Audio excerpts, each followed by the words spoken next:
Welcome back. It's Wacky Wednesday here on Corked Stats, powered by the Mayo Media Net here on YouTube, and presented by Jock MKT, the app where we're having more than just fun. We're actually making money. Yeah, pretty cool idea. Download the app for free on all your major providers. Use the promo code MMN from Mayo Media Net. They're going to match the first $100 for free, and if it's free, it's for us. We've been throwing our weight around in the jock market, the prop market, and just about every other market, doing the thing that we do, me and you, the Cork Stats crew. Hey everybody, it's your host, the big dude with the big mouth from the Big Apple, Big Johnny Stud, coming to you worldwide from Brooklyn, New York, as always, coming out the chair as always. How much fun are we having doing this, man? Yesterday was just so much fun, and it's the reason why a lot of us, get involved with this thing of ours. If you're unfamiliar, I've seen those view counts kind of creeping up. Welcome aboard. Whoop, whoop. Yeah, it's about to get pretty weird up in here. We are having fun. Baseball is hard work. It's a lot of numbers. It's never ending. You constantly have to keep your head on a swivel, especially with something like fantasy. You take a day off, the league does not. Same thing with handicapping. These trends, all the hitting, all the stats, all the nuance, and the context pouring out your nose when you're here at Cork Stats. Audio-only listeners, please rate, review, and subscribe to the podcast. And, of course, if you're watching on YouTube, I'm going to ask you for a certain cartoon digit in a little while because, that's how we rate ourselves. Gosh, I could just go on and on about the followers, the interactions, and the community that we've built and is growing daily. And the new thing I'm noticing that I probably like more than anything are followers I've met and become friends with, meeting other followers that I've met and become friends with, and then they are interacting, and you see the brain power behind the crew here. We are smarter than your average bear. All right, let's get up into the 3 pillars of profit. Again, if you're unfamiliar, we're doing daily, DFS, and jock market. All your stacks, backfills for daily play, jock market, but pricing and application, and then crossover into some total base props, which we've done very well with. Yesterday, a bit of a struggle. Man, there's so much nuance and context and details that go into this stuff. But in short, again, I don't want to ever feel like we bury losses. That's never, ever the case. The main highlighted play, Mancini got across easily. Christian Yelich, that was really a bummer because he walked and scored. We were going up against Kyle Hendricks yesterday. The Brew Crew gets on the board early. I thought we were going to get exactly what we expected, and that was pretty much it. Yelich didn't really do anything. Again, walks don't count for total bases. I know I've gotten that question before. And then we got stung because I did add Jose Abreu to my Patreon sheet. And if you're into that and you want a bit more than what we cover, because I score every game, we run implied team totals, starting pitcher ranks, risks, strategies, parlays, rankings, settings, pretty much everything you could think of. And if we're forgetting something, you let us know when we're going to add it. And if you do appreciate it, make sure you let Pat Mayo know, because he is the one providing all of this. I'm kind of banging the drum and blowing the harmonica, but without him, there's no me, and without me, I'm just yelling at my screen, and there's nobody there to listen to it. All right, let's get up into the thing that we do, man. Let's keep it going. We've been getting up off the mat and getting back into the black with betting and stuff. Jock market, it's funny. I don't want to ever sound arrogant or like we take it for granted, but you kind of see it even when we're quote unquote losing. That's a thing. It's not, you're not really losing. It's played around even. Similar to the real stock market, it's played in percentage points, and there isn't this all or none that you really find yourself involved with when you're betting or playing DFS in particular. Again, it's not to knock DFS. I think there's really a place for it in a portfolio. I particularly like these winner-take-all contests. I'm not really interested in finishing 13th for $11.13. All right, let's get up into the first profit. Let's make some of that money, baby. Hold on, I got a graphic for you. You know it, every day, trying to bring that heat. We got the stacker, tacker. No, it's not deja vu all over again, but we're going back to the Blackbirds in orange vests, those Orioles against Glenn Otto. We're looking for right-handed Orioles. So there we go with the stack attack. That's our first little bit of nuanced lesson here. These are the biggest highlighted plays and the players that I think have the most crossover between all formats. But if you are into DFS and you need to backfill, that's what we want to be doing, is looking for righties on the Orioles up against Otto, 5.63 ERA, 1.5 whip on the season. The FIP and Sierra both over 5.5, 17% K to 14% walk. That's a 3% K minus walk for all you math majors out there. Pairing it with a 26% chase rate. Now that's about 8% lower than average, but more to that point, in 32 being the average. It's like a third, 33% lower than the average. So he's walking too many hitters, not inducing chases. He's got to come in the zone, and that's where we look for the batted ball quality allowed. 23% line drive, 42% hard hit rate via StatCast. That's 95 miles an hour.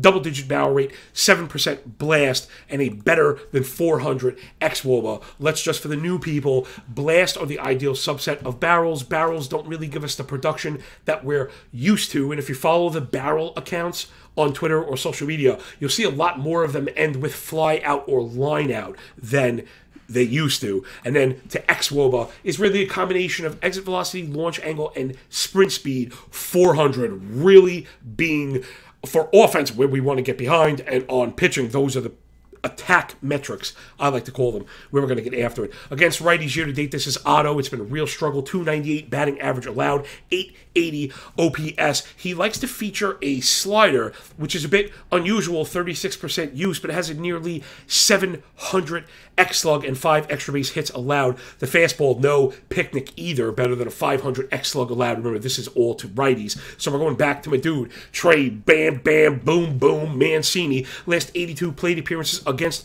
righties, a 386 batting average, 229 ISO. Let's stop right there again for the new listeners. ISO is isolated slugging. It's a measure of extra base hits. So it's an extra base rate. And the reason that matters so much, again, context, nuance, out of the ears, out of the nose. It's amazing I'm able to talk with it in every orifice. These things matter. OPS includes on base percentage, which includes walk rate, which do not count towards total bases. So if a player has a very high OPS, but one of these extraordinarily high walk rates in the time frame, you got to be careful. We actually don't mind strikeout rates. We want high swing rates. We want aggressive hitters. That's why batting average matters, but batting average matters. Singles, hard to ask for 2 singles. You could get it, but we are looking for those extra base hits. Again, why ISO matters so much. So Mancini with the 229 ISOs, a 23% extra base hit rate. We're hoping for 4 at-bats and to get near that 25% to get us home. Better than 1,000 OPS and 4 Ramalama ding-dongs in that time frame. Remember, we are getting out the electron microscope here at Corked Stats, doing the things that we do.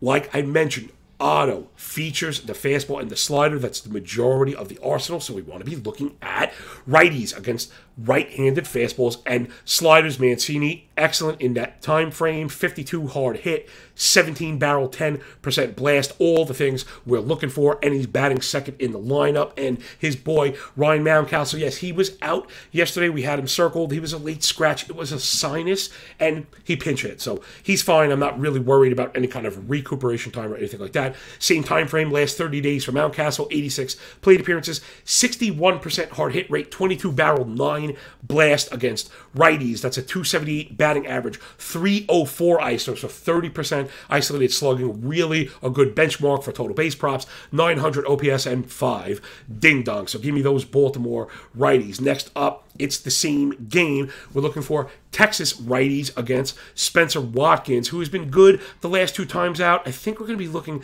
to sell the rip on that. 4.61 ERA, 1.5 whip, 8.66 OPS on the season for Watkins. Not fooling any of the earned run indicators. XFIP, Sierra, and deserve ERA above 5.5. 12% walk to 9%. 12% K, to 9% walk on the year. Again, not any good. These minuscule K minus walks where we want to be looking, paired with a single-digit swinging strike rate and a below average chase rate. His is down at 30, which is still 10% worse than average. Again, 30 or below where it becomes an issue. Be careful overreacting to single, half percentage points and stuff. There are such a thing as noise opposed to signal. And Watkins is a pitch to contact guy. That number, the in-zone contact rate, is up above 89, closing in on 90. So when batters make contact, 41% in the air, 41% hard hit, right? The wrong 40-40 club, double-digit barrel rate equals what? You in the back? 1.1 home runs per 9. No, we are not buying that. That number is going to regress to the downside. Another pitcher with a worse than 400 expected WOBA year to date, a 5.5 ERA at home, and an 891 OPS to righties on the year. They've also hit all 5 home runs allowed. That fastball, a 700 X-slug to righties. So we want to be looking for Adolis Garcia on the season, been killing right-handed pitching. 240 plate appearances, 47 hard hit, 13 barrel, better than a 9% blast rate, a 270 BA, 233 ISO. Again, these metrics in place with 11 home runs. Zoom in a bit more, last 95 plate appearances. It's a 310 batting average, 250 ISO, 911 OPS. And then also, just to get out the microscope, we've actually done very well on these for 2 reasons and another kind of application lesson on deck. We got to be careful chasing just recency stats. Now, we understand there is an element to that. Health plus timing a lot of times equals production, especially in these advantageous matchups. This is where we want to be. There's nothing wrong with wanting hitters that are hitting. Home runs come in clusters, production comes in clusters, and sine waves, a lot of the things that we talk about. However, with the new ability to kind of zoom in on this analysis, certain pitches that are bad to certain handed hitters with certain movement profiles opposed to certain established track records can highlight players in spots that don't have the high L7, the high L14. Now that'll matter again for 2 reasons and where the application matters and why the people that listen to this show are just generally smarter than the rest. And if they weren't really coming in, I'd like to hope you leave with a half an IQ point or 2. So let's get back into the lesson that matters, and it's when you highlight hitters that are not hitting well at the time but are in a good situation, it opens up the door to inherent leverage, something that we talk about often. Now, if there's a popular cheap player in DFS, everybody piles in. But if there's a cold cheap player, that's a good place to get ahead. In Jock Market, pricing is everything. I almost don't care how good, meaning I almost don't care about projections when it comes to Jock Market because the price is really what matters. Remember, in Jock Market, as the price moves up, it means there is demand. Without the demand, there would be no price spike. So when you see a low price in Jock Market, you should automatically be thinking attack. Take the names on the list and work them backwards from price up. Don't worry about who's in the better spot because, again, just a bit more application in Jock Market. You can hit a home run and not make money on that, which is odd, but I'll take it. In DraftKings or Total Bases, of course, a home run is a score. So we want to be thinking about that and why getting on players that either haven't been great can help us. Now, that's to Mitch Garver. Now that I kind of apologize for him, he just hasn't been good.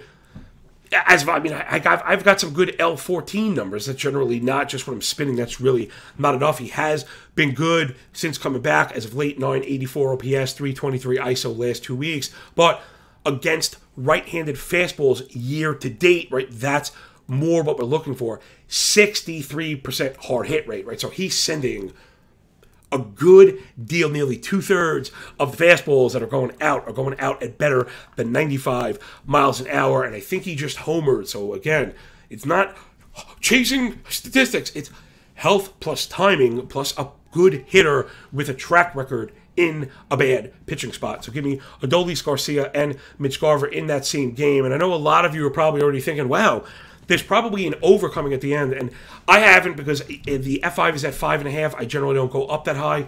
Maybe we have to anyway. I'm not sure. It can be very tough to look for that much offense. We all know totals are extremely wide.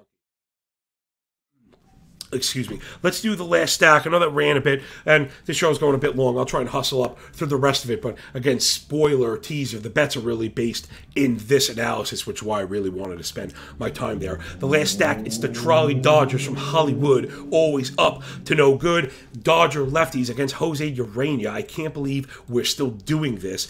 I couldn't even use the 7 innings this year. I went back to 2020. I went back 2 calendar years. I'd say it's as far as you can go, but That's as far as I'm going to go right now. It's about 130 innings. The whip is up near 2, allows a 335 batting average to lefties and a nearly 1,000 OPS.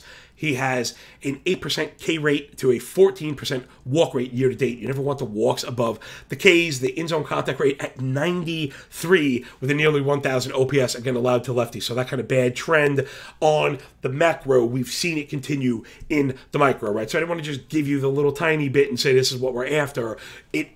It's been something that's been a problem that has thus continued. So I think that's where we're going to be going. Let's go after Freddie Freeman, the GOAT. Last 80 plate appearances against righties, 55 hard hit, 13 barrel, 333 BA, 261 ISO, better than 1,000 OPS, and 4 home runs in that time frame. And then we have another kind of, this one to be really digging deep because I just love bucking the market. Bellinger White would be the type of player that could be cheap, and I love for DFS.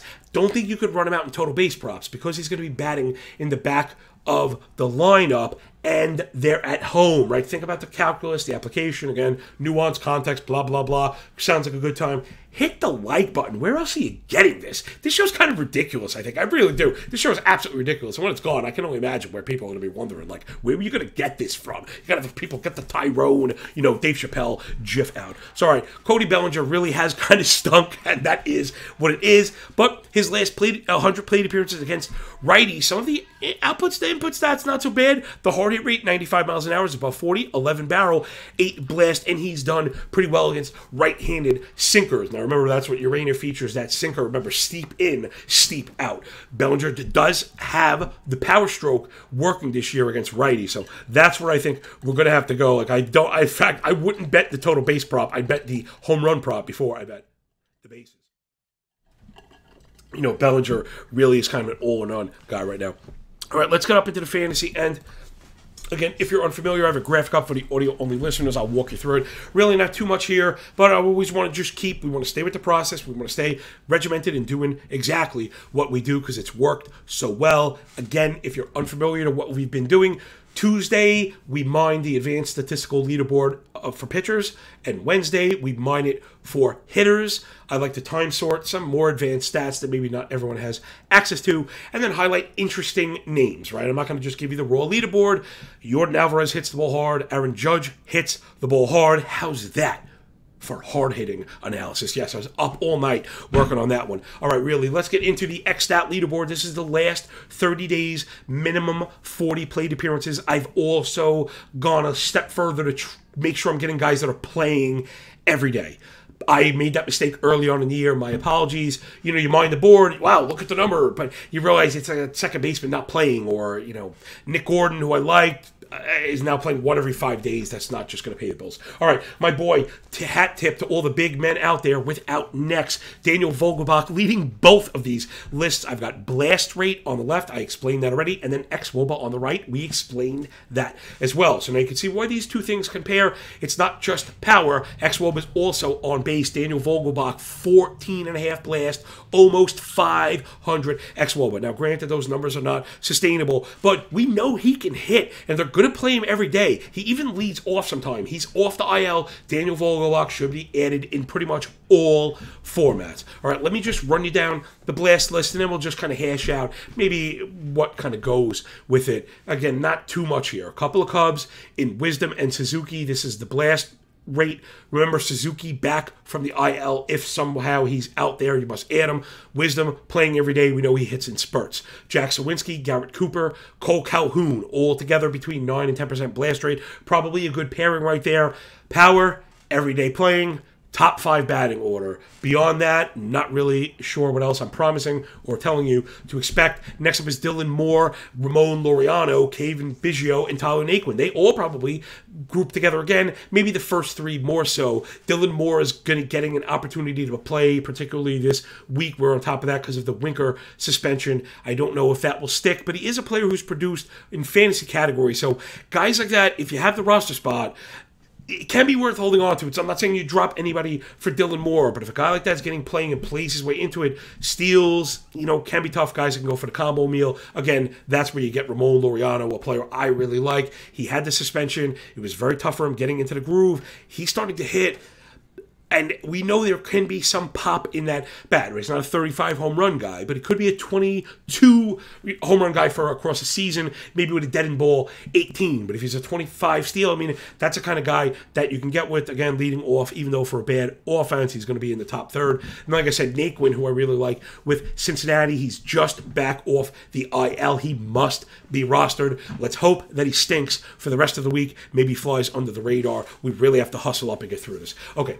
Then let's get over to the expected WOBA list. Audio-only listeners, I'll walk you through it again. My boy No Neck Vogelbach at the top, $4.99, followed by G-Man Choi, Cole Calhoun. Again, I've covered Man Choi at nauseum this year. If you have daily moves or bi-weekly moves like NFBC, he is fantastic because he plays against righties every day and mashes them. So, you can't really do much worse than that.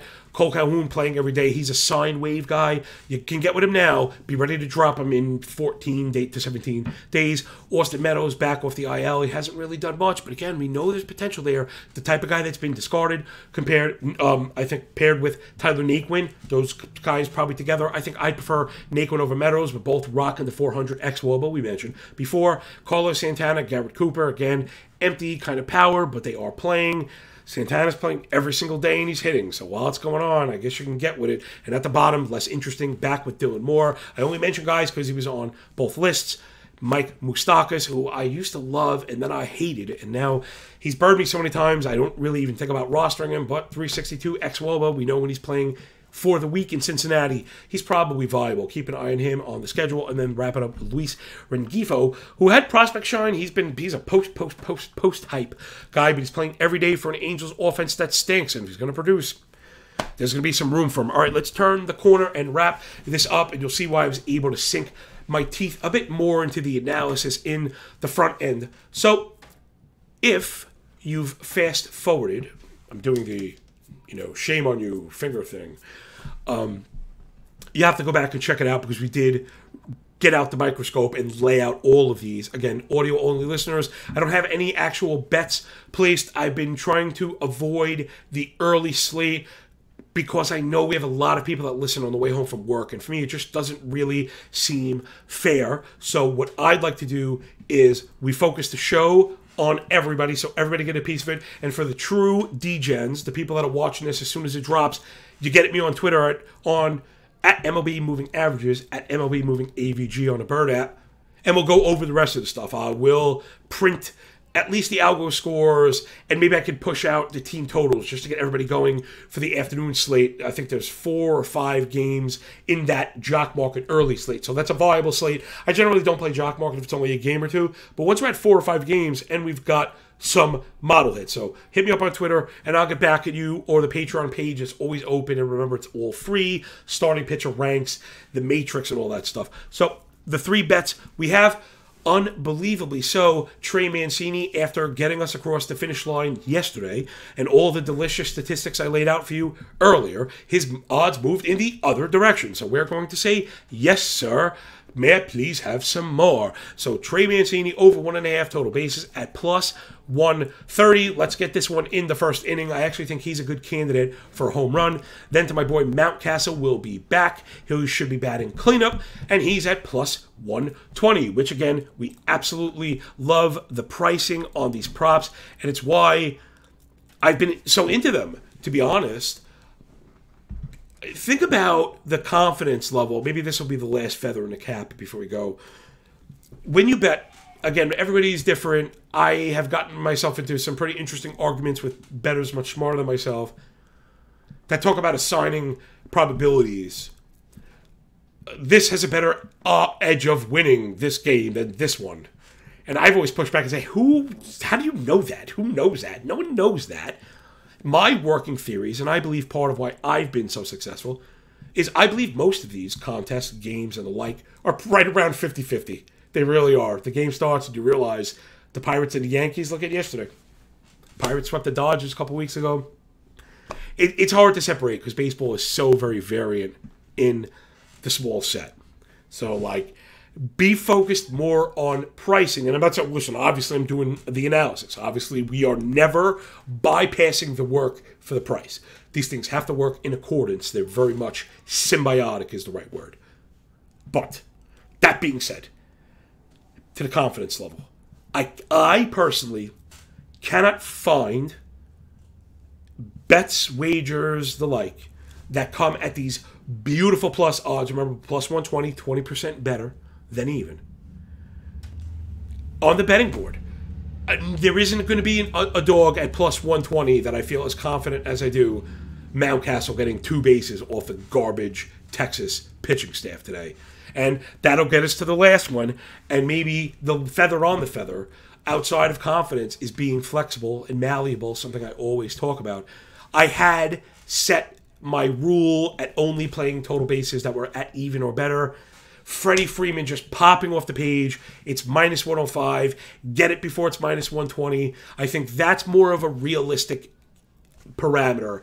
Minus 115, minus 120. I think even at minus 110 standard juice, if you really, really love the play, and remember, it fits in all the rest of the bins. Freeman bets second. If you bet fourth or fifth, maybe you say no. You need the extra plate appearance. We know the Dodgers not only have one of the highest implied overs on the board, they also, their F5 is set at the very unusual 3.5, something I'm also modeling. Check it out on Patreon. So Mancini plus 130, Mountcastle plus 120, and Freeman minus 105. That's the very first minus prop bet I've posted. I will be doing bets. We're not getting away from betting, but I think in this environment of books really, really putting their thumb on the scale for odds, they have really, really pressed favorites. Part of that is the public juicing up the favorites. There's more to it now. There are more indicators, let's say, from trading terms, where maybe lineup matters a lot more than it used to. Where, given the price, I would have been confident if one of my hitters was out. Right, Baltimore yesterday, you bet Baltimore, Mountcastle doesn't play, you still feel confident. Where now, because the odds have tightened, I believe that it really matters. Wind, weather in particular, things that are not the same now as they are later. So don't think me a coward that I haven't played these. These matchups remain. So that will do it, everybody. I hope you enjoyed the show today. We got you stack attacker. Remember, Baltimore righties, Texas righties, Trolley Dodger lefties. We've got players and teams throughout 2 of the 3 late slates. If you want info on the early slate, hit me up on Twitter. Get up in the comments on YouTube. Hit us up on everywhere. Make sure to follow on Twitter and on Patreon if you're into this stuff, even if you're not using the work to tail, let's say, and you're just using it as a comparison. In fact, I'm more proud of the model work than I am of the betting picks, to be frank, because I understand I don't control the outcome of the betting picks. So when things are great, I really didn't do much. And when things are not, I really didn't do much, because the model is so wildly consistent all the time. So that'll do it from the big dude. Love you as much. You know I do, man. I wouldn't put in this type of work and effort if I didn't. This show just reeks of effort, and I know that you know that. So please press the like button and subscribe to the YouTube channel. Rate, review, and subscribe the podcast. You cannot possibly imagine what a podcast review is. So for the handful of you out there that truly, really like to dig deep and help, you can't, I don't want your money. If you right now were thinking about sending me $5 on Patreon or leaving a podcast review, the answer is a clear podcast review. It is not even close. Not that far that I'm going to send you $5, but it's far enough that I don't want your money. I've been very blessed in this life. I'm more into getting people in a position where they're creating the own type of independence that I have. So that's what it's all about. At the end of the day, baby, from Quark Stats, Mayo Media Net 2022, love you much, man. We'll catch us on the flip side. And remember, when you work this hard, it feels a lot less like luck. I'll catch us in the jock market, yo. Peace.